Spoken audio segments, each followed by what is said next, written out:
Good evening, ladies and gentlemen. I'd like to call this meeting to order at this time. It's nice to see all of you out here, and you're very welcome. You brighten up the day, all the new faces that we have out there, so, not to mention the children that are here. First, we'd like to do, if you'd still rise and join me in the Pledge of Allegiance. I pledge allegiance to the flag of the United States of America and to the republic for which it stands, one nation, under God, indivisible, with liberty and justice for all. Thank you. First item we have is approval of the agenda. Make a motion to approve the agenda. I second. It's been moved and seconded to approve the agenda. Discussion? Go ahead, Perla. The HR report that is included with this packet is not reflected. I recommend that we amend the agenda and delete the HR report until next month. Okay. Okay, do I have a motion to amend the agenda? Move that we approve the agenda as amended. Okay. Second. It's been moved and seconded that we approve the agenda as amended. You skipped a stop, but that's okay. Any discussion on that? All those in favor, please say aye. Aye. Aye. That motion carries. Thank you. Are there any members of the public that would like to make comment at this time?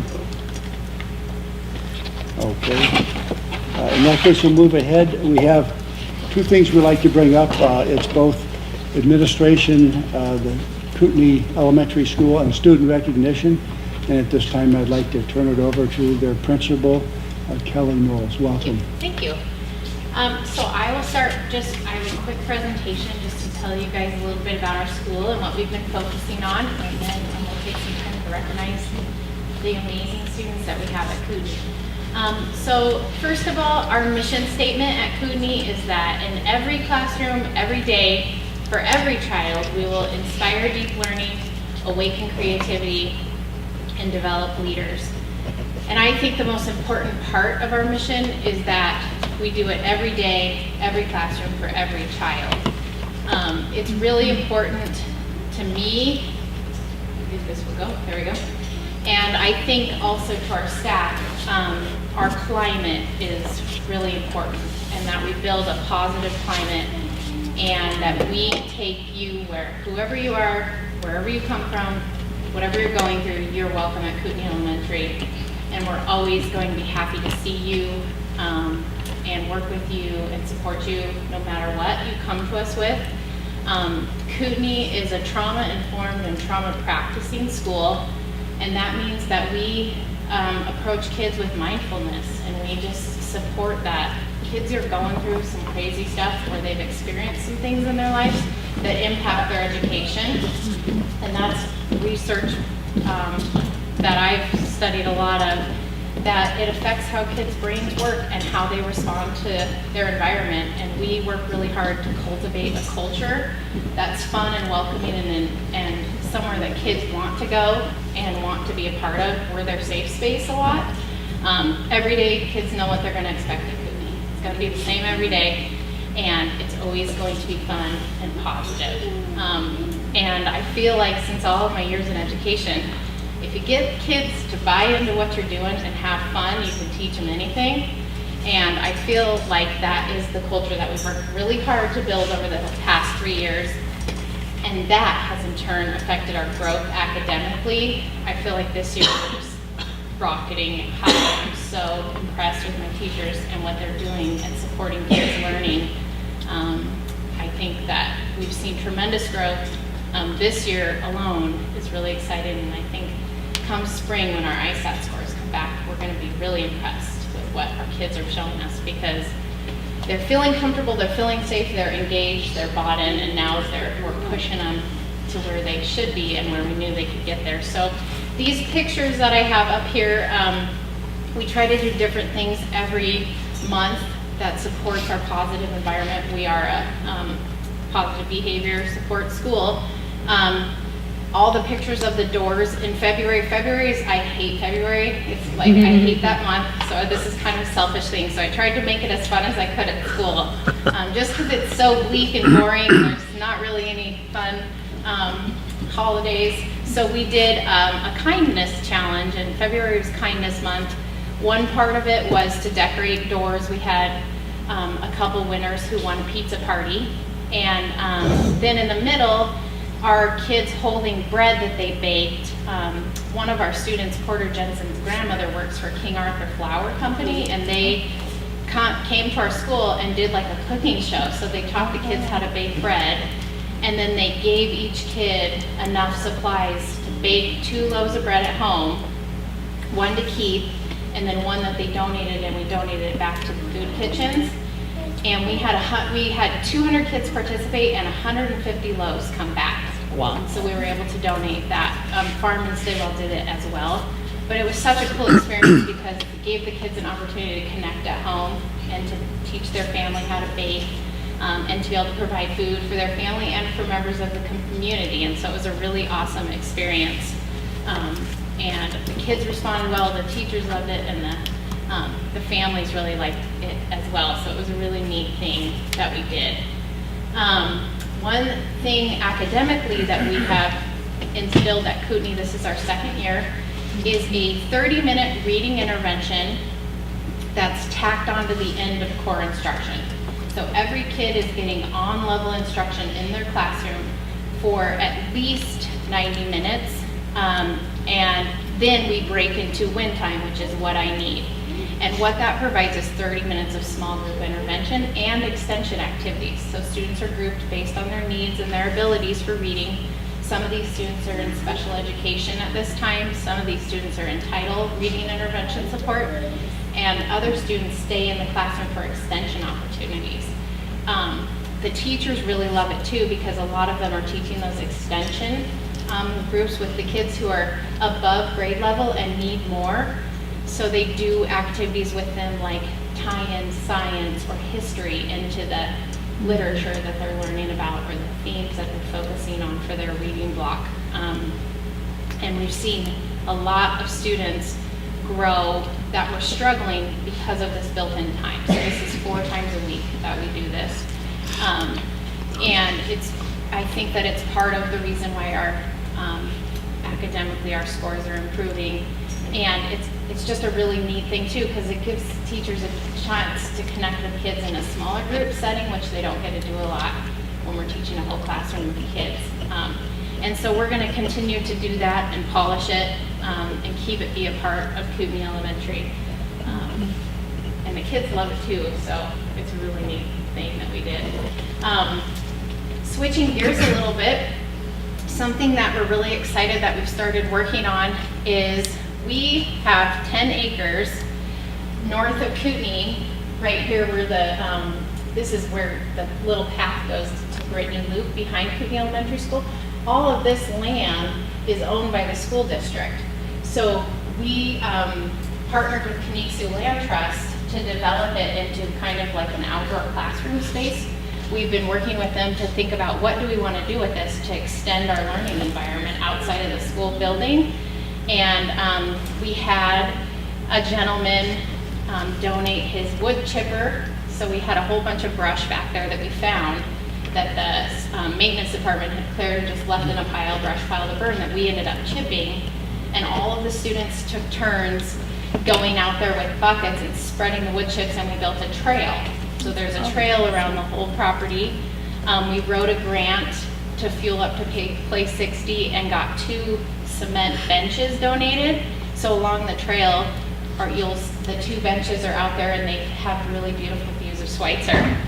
So they're situated out there. And our next goal is to, I wrote a grant to PACE, hopefully we get it, to add an outdoor classroom, to build long benches that students can sit on and teachers can teach out there, and also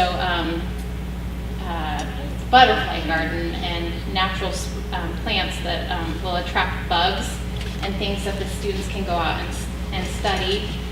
We have local experts who agreed to donate their time so they can teach us how to identify all the trees that are growing out there, all of the animals. There's a moose. We don't go out there when the moose is out there, but maybe if we want to do some track for PE or something. But there's all kinds of native species that are living out there, and plants that we want to be able to identify and have the students be a part of identifying too, just to expand our learning opportunities. I mean, it's endless what we can do out there. The next idea is to get some snowshoes so we can use the trail in the winter time as well, since that's like 11 months out of the year here. But this is just a really Seems like it. cool thing that we're just starting to develop. This is a picture of the sign that was created. This was actually drawn by 3 fifth graders, Kale Rain, Cameron Ziernick, and Gage Kunsky. And we did a drawing contest, so all the kids got to submit a drawing, and this is the one that they voted on and picked. So now it's a big sign, and pretty soon we'll be able to put the sign in the ground at the beginning of the trail. So it's just been a really awesome opportunity to and I feel like the possibilities are endless in all of the science and nature activities that we can offer just with this space. So it's a really cool, neat extension of our learning at Kootenai. So we're talking about even doing maybe like a story walk out there. I mean, possibilities are endless. So that is I went ahead and cut off my 40 other slides that I had for you guys. But there's my presentation on Kootenai School. I had a question. How much acreage is behind the school there? 10 acres. And part of it's wetland, so we kind of can't really do much there, and that's why we decided to do the chopped up the trees. So it's not buildable. Yeah, and we don't want to develop it too much because it's a really neat piece of land. Just to kind of use it. Is the wind program, is 30 minutes long enough that you have? Just because it's that extra extension, so it extends onto their core reading. Yep, I think so. Thank you very much. Any questions from the board? Thank you. Thank you very much. You're welcome. So now it's the best part when I talk about the kids. So I have some awards to give out. And I don't know if everybody's here, but I'll recognize them just the same. But if you are here, do you want them to come up and Sure. shake Yeah, have them your please hand? come up here. And And run here and high five. they have to shake our hand. That's right. It should be. So I don't see our we had 2 this year district spelling bee winners from Kootenai Elementary School. So our first was 4th grader Victor Peters. He won the district spelling bee for 4th grade. And our second winner was 5th grade Jack Baker. And this is his 2nd year in a row winning the district-wide spelling bee. So we've got some excellent spellers at Kootenai Elementary. Yeah. Former English teacher, I'm so proud. Next up, Dylan Day, come on up. Last year, in our 2018 ISATs, Dylan scored the highest in the school in the ELA for ISATs. Well,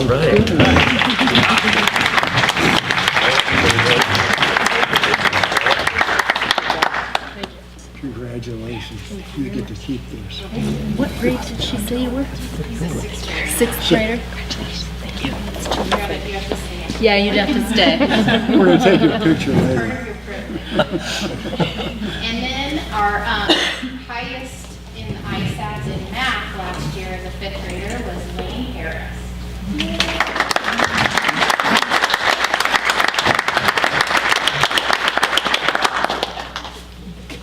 Well done. Lane, congratulations. That's what Wayne might have to hire. Might have to hire you. Congratulations. Another student that isn't with us, but his name is Cameron Ziernick. He's a 5th grader. He had our highest growth in the winter math in both reading and math in his 5th grade classroom. So he grew in this.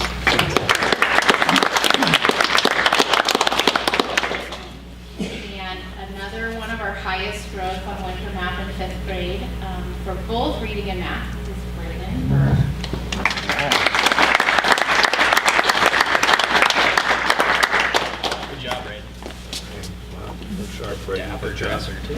Yeah. For graduation, you do look sharp.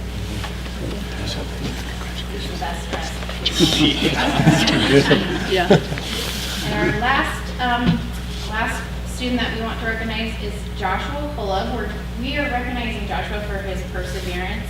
He has shown so much growth in so many areas. He's just such a delightful kid to have at Kootenai Elementary.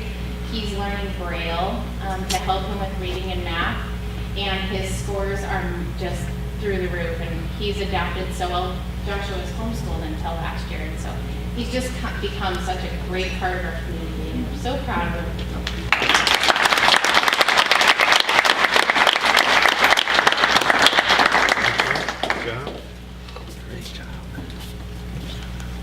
Gosh, it's a nice school. Nice job, buddy. Way to go. Awesome. There they are. Okay, nice job.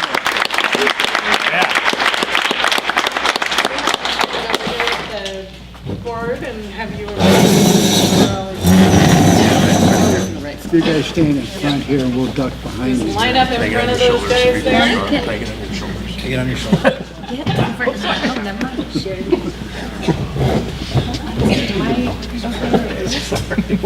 Okay, yeah, that's gonna be perfect. All right, here we go.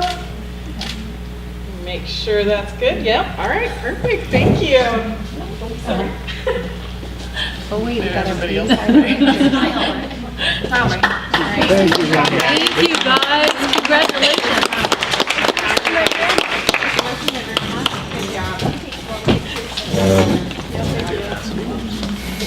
We'll take a short break here. If any of you would like to exit, you're welcome to do so. We won't feel offended. And then we'll continue with the rest of the meeting. Thank you. Or they can stay for the financial report. Yeah. Summer, where are you going? Come on, it's gonna be good. You guys better. Thank you, Kyle. Good job.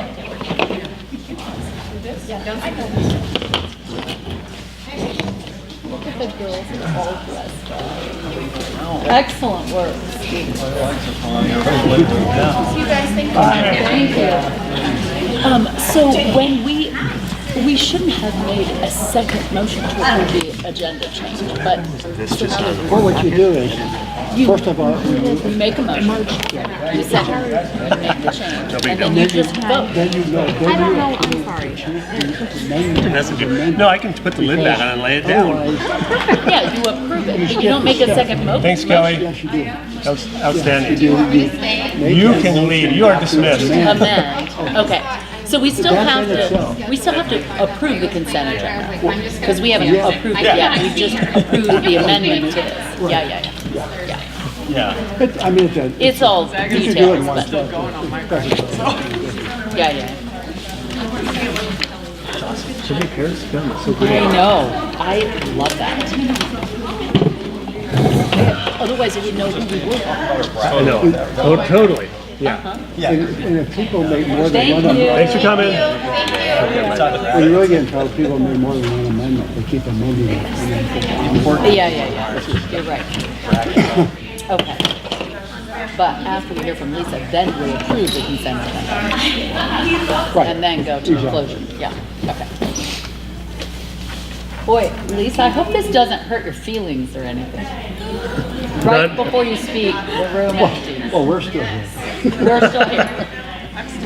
Mary's still Now, that would here be, with that us. would be. That'd be bad. Yeah, it would be bad if we all left. Oh, I should have given these two.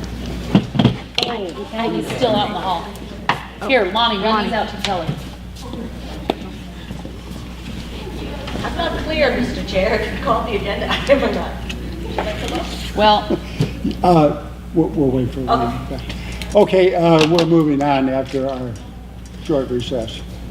And we'd like to welcome our financial CFO, Lisa. Please give us an update. Let us know what's going on.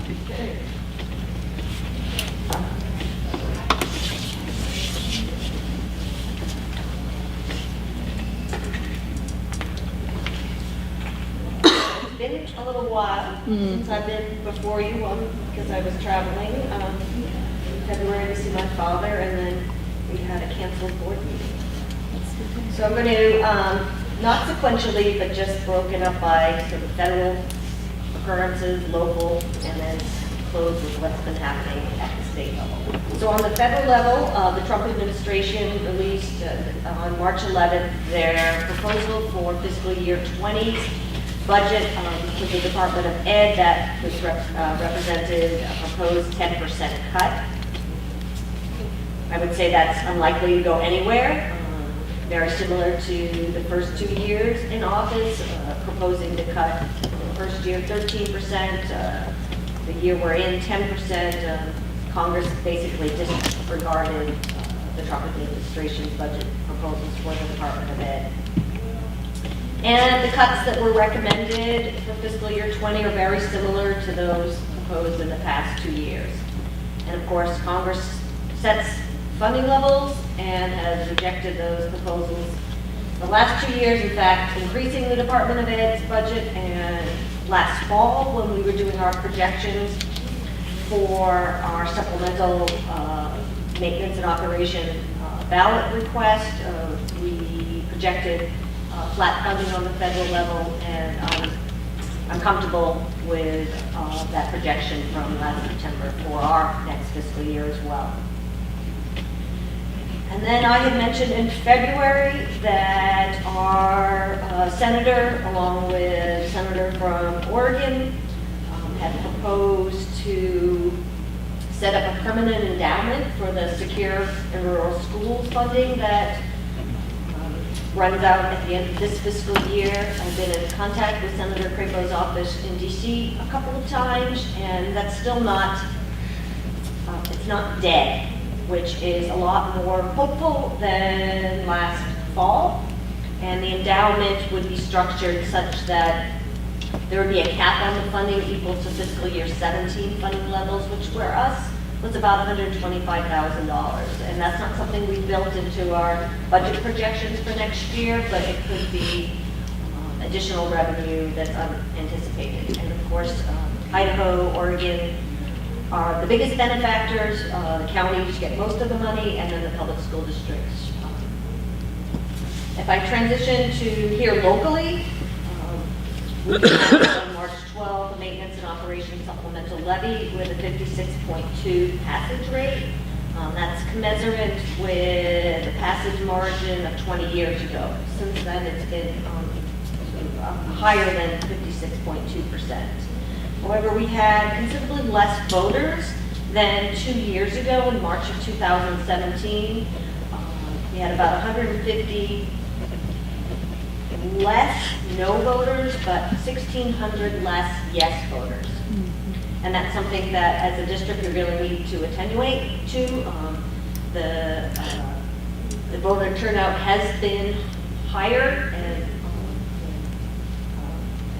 we are going to conduct an after-action review, and that, of course, will be part of the conversation.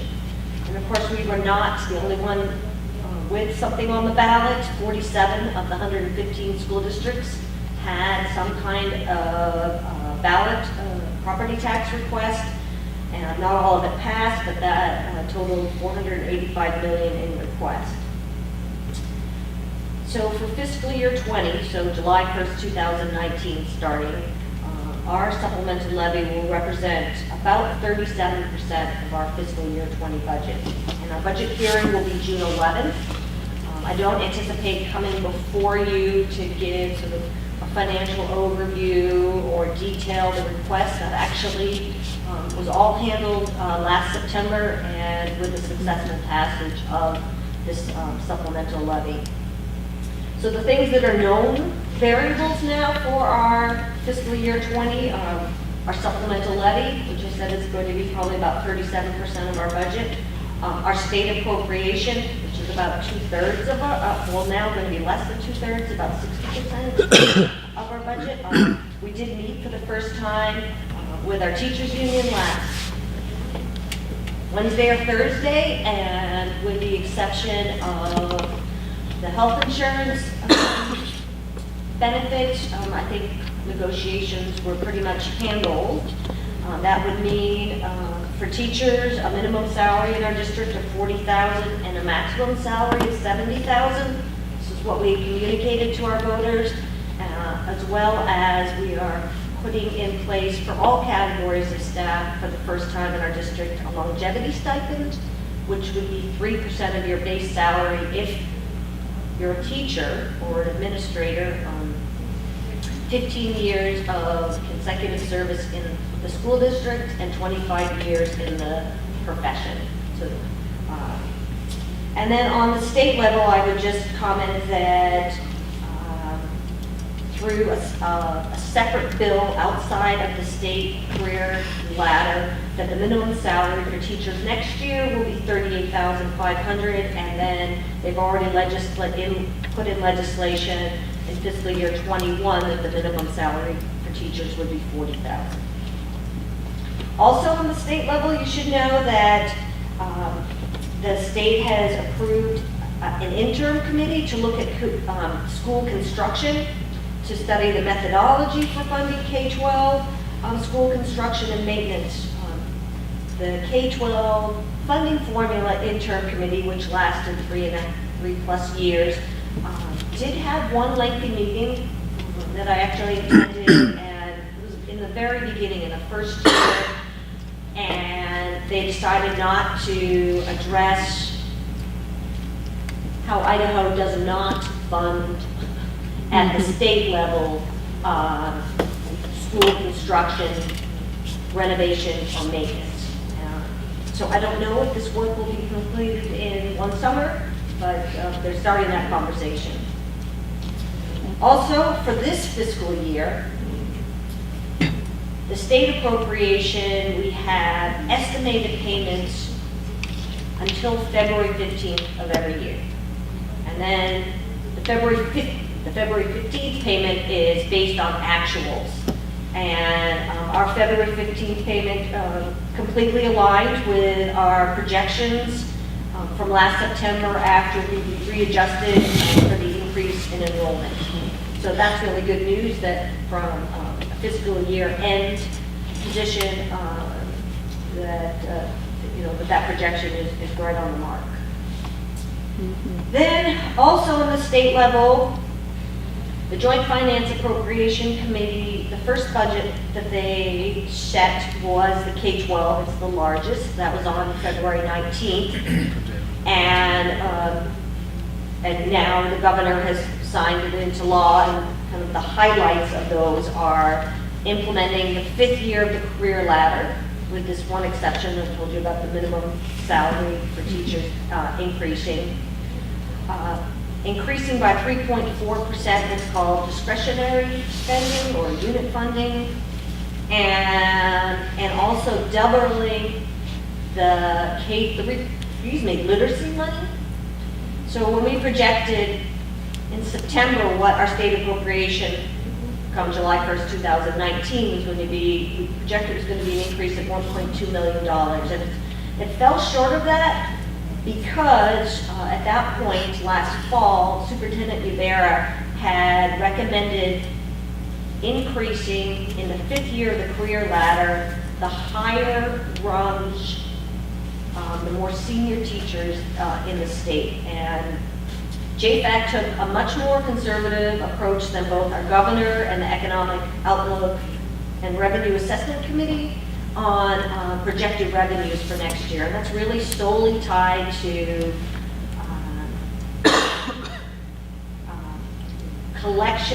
less in collections at the corporate and at the individual income tax level. And this is despite the chief economist of the state, Mr. Santos, and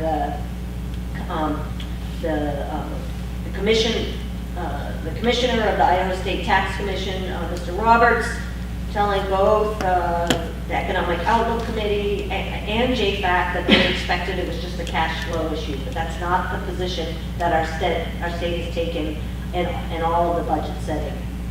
So that means for us a shortfall of about $175,000 over projections from September, but in the way that I always try to project it from a very conservative manner where the growth we realized in September, I didn't build into these projections and it offsets it. So I'm not concerned. Also, I would share with you that there's a bill that is now in its third and final reading on the House floor that has to do with maintenance and operations supplemental levy changes. So it's passed Senate it passed the Senate floor with 30-1 in approval, passed the House ed, and now it's in the third reading today on the House floor, expecting to pass. And the changes are that if you have a permanent supplemental levy in place, you will be grandfathered, and then effective July 1st, 2019, that option for school districts terminates. And in place,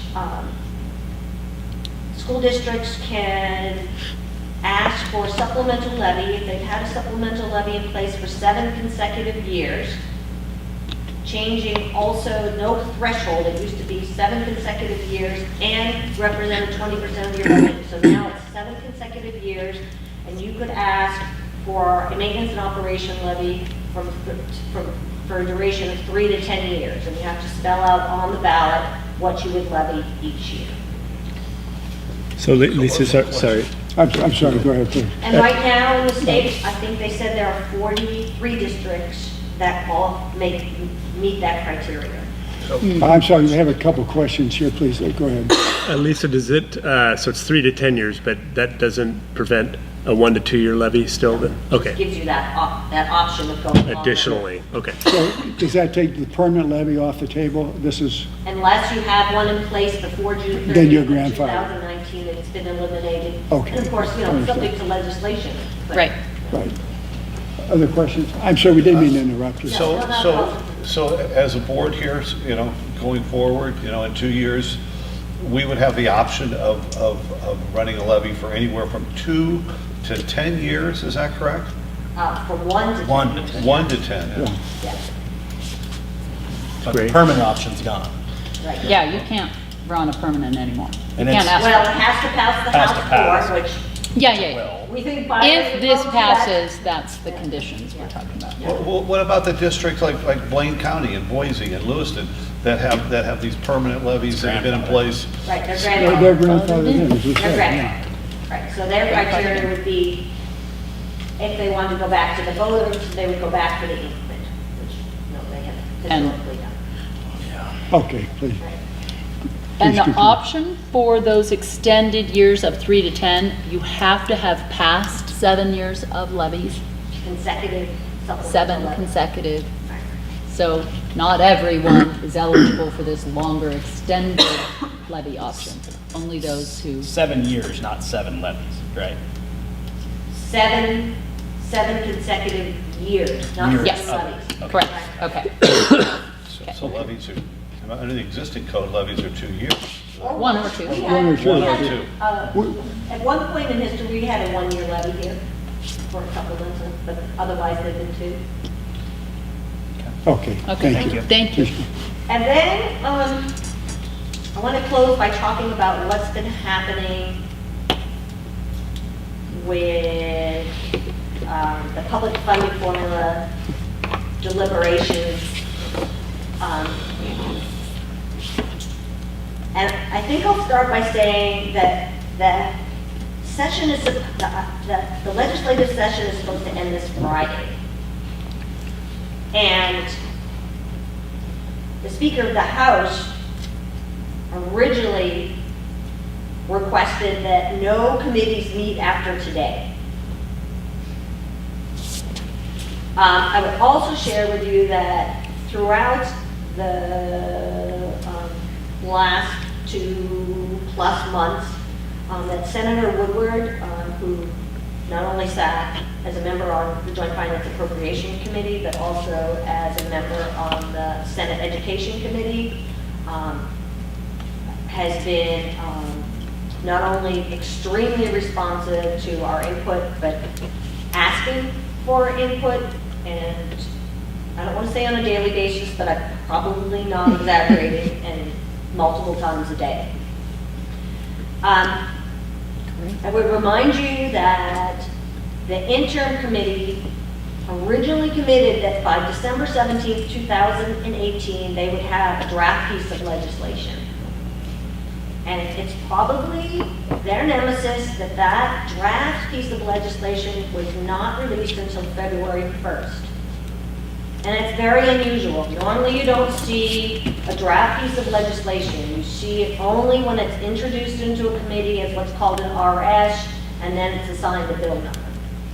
So on February 1st, this draft, 60 plus pages, is released, and then 5 business days later, the House and Senate Ed have a joint session to hear public testimony, 6 days later. And then as a reaction, a second draft is released. And then the House Ed really starts deliberating. 1 week, and I happened to be in Boise that week, 10 hours every day meeting for two hours. And so they met Monday through Friday. The next Monday, the chair, Cloud, introduces a bill, the first bill to be introduced, which is, if a chair introduces a bill, it generally gets the approval and an RS and a bill number. And the vote was defeated, 8-7. Just, he was stymied. On that same morning, the Senate Ed introduced a bill. They had to go through state affairs because it was too late in the session. And then 4 days later, they took public testimony, and it's the only public testimony so far on a bill, and that was last Thursday. And the chair of the House, the following Monday, tried to introduce another bill, and his committee essentially staged a walkout. No quorum, they didn't show up, so he couldn't introduce the bill. I would say that through the iterations of the drafts and the bills that either made it or didn't make it, but I was privy to being able to give input on it without publicly, that each bill really was improved through that input. Truly. Our state superintendent, along with almost every individual or entity that gave public input to Senate Ed on the one bill so far, just said that it's too much, too fast. That's the bottom line. It feels like it's being foisted upon the legislators. And that the committee members have had varying levels of expertise in public funding for Idaho, and then working with a spreadsheet that the consultant developed, and just the mechanics of it, let alone the policies that were embedded in that. And then there was a ton of outcry that the data in these spreadsheets, and I lost track of how many iterations, probably 9, and I'm not exaggerating. I mean, it's just changed day after day. That they're not comparing like data. So you're seeing districts that were going to be projected to lose money or gain money. But if you took the time to actually enter your own data and create your own spreadsheets, I mean, you're hundreds of millions of dollars off. There were flaws in what was the proposed hold harmless provision, which after the year of implementation was supposed to, on a cash basis, hold districts harmless for 3 years. And then tons of discussion on the various types of weights for students, which ones, how much, what's been left out, like the alternative school funding. And then originally career ladder mandates at the local level. So now we come to today, and now our Senator Woodward and Senator Lent have introduced an RS into House Ed. Okay, the senators going to House Ed because the Senate can't take any bills, and they're running out of time. And it was given a bill number, and I'm just going to read from the statement of purpose. This bill is mostly comprised of definitions needed for student-based funding formula and some reporting of student enrollment data. In preparation for a student-based funding formula, discussions during the 2020 next legislative session, school districts will report student enrollment figures in the fall of 2019, and the dates are now October 1st and December 1st, we're reporting in the fall of 2019, in addition to average daily attendance. The districts will report overall student enrollment numbers along with enrollments in subcategories of special ed, low income, English language learners, and gifted and talented, which are currently the proposed weights that have been deliberated. With this parallel data, both the average daily attendance and enrollment, the legislator and stakeholders will be able to better determine the fiscal impact per district of the new state-based funding formula. There will be public testimony taken tomorrow morning in House Ed on this bill. In communicating with Senator Woodward, they do hope to be able to get it through House Ed, the House floor, Senate Ed, and the Senate floor by the proposed end of session this Friday. So this is State Education Committee trying to say that a ton of work has been done and that we want to start the definitions, and we've heard very clearly from stakeholders that we need the data in order, the real data that would be used in this funding formula to project out how it's going to impact the 52 charter districts and the 115 brick and mortar districts in the state. That concludes my prepared remarks. Thank you. I had a couple questions. You mentioned the SRS, the federal funding. You said it's not dead, it's still... It's not dead, right? Is I that- contacted in Senator Crapo's office. Does the PILT funding, is that the same thing? I mean, Yes, that's the same, they're different, they're the same thing. and we didn't include any of that in our budget. Did we? Not only did we not include it for this year, Yeah. and we just rolled it into our general fund balance, but, I mean, it expires this year because through our budgeting process last year, when they reinstated it and Right. retroactively reinstated How much did we get when they restated it? Because I, about 120,000. okay, Yeah, okay. so. Thank you. We'll see.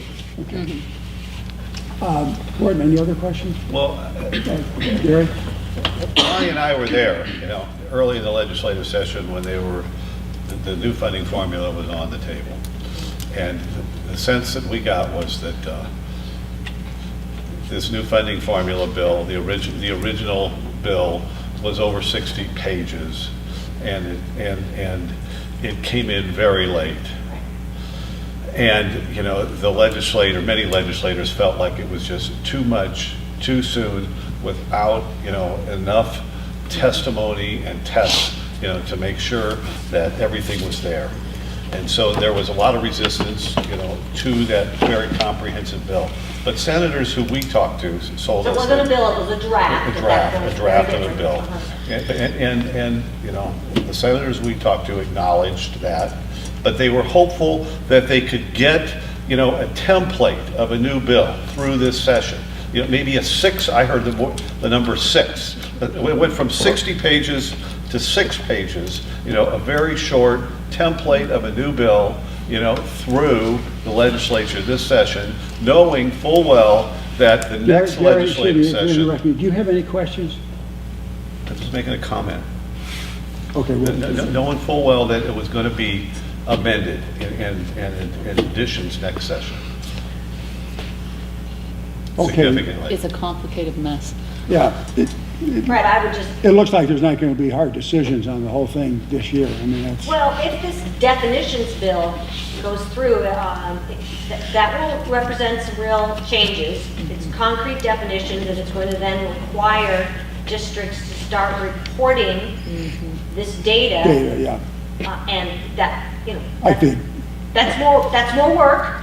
Yeah, well, That's it more work. sounds like it needs to be done, though. Yeah, right. But again, they have listened. Yeah, Have listened. Okay. Thank you very Yeah. much, Lisa, appreciate it. thank you. Okay, now we have action items, and the first action item we have is the consent agenda as amended. Make a motion to approve the amended consent agenda. Second. It's been moved and seconded to approve the amended consent agenda. Any discussion on that? All those in favor, please say aye. Aye. Aye, that carries a unanimous vote. Thank you. The next item we have for the board is Resolution 1907, Certificate of Closure.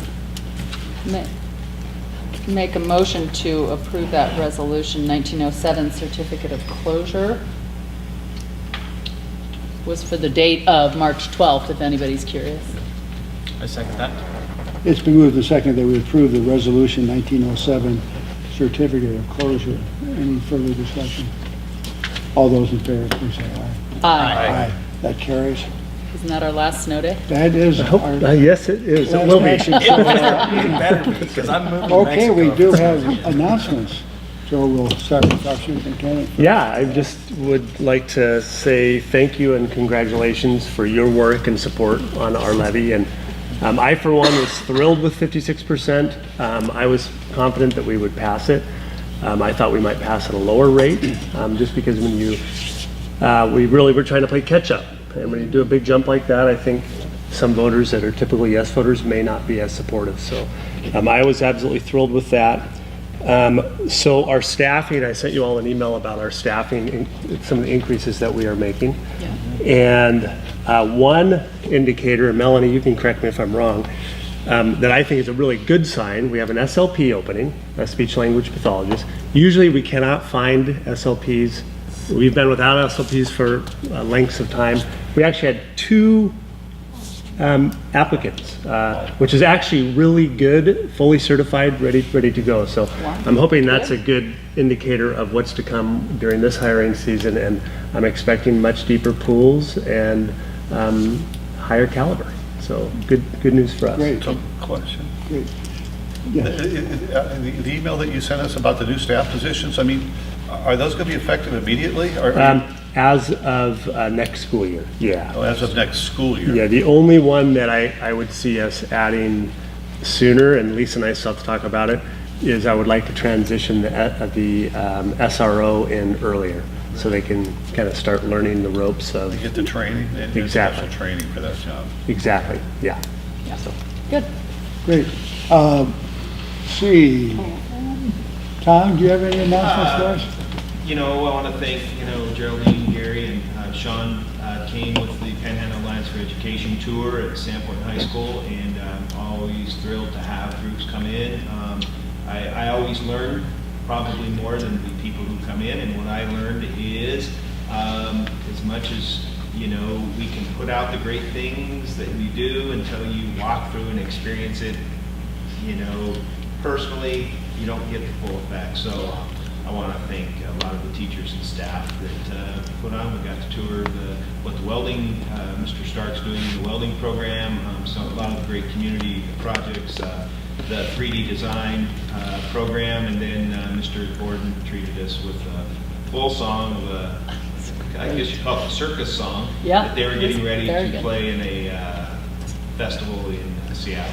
It was fun to have the tour of the school. And then also the academic decathlon team were state champions, and they're currently raising money to go to nationals in Minneapolis. So anyway, and the sports teams finally got outside little by little. They had to go a little south to get there, but actually track went to Bonner, so they're it's a little late, but they're going to finish strong. So Tom, if I can just add to that a little bit. So I went to the track meet on Saturday up at Bonners Ferry High School, and my wife and I are driving up, and you can see the pole vaulters going. You cannot see the mat that they land on because the snow's so deep on the other side of the track. So it looked like they were flying over and landing in the snow. I was like, what is going on over there? Thankfully, that was just a strange little illusion. Okay. That is too So I fun. saw the picture in the paper, and it looked like, the whole infield was covered with snow. And they had just removed enough snow to run the race. It was great. Event, yeah. Yeah. That's terrific. Andrew, do you have anything else? Nothing for me tonight. Okay. In that case, we'll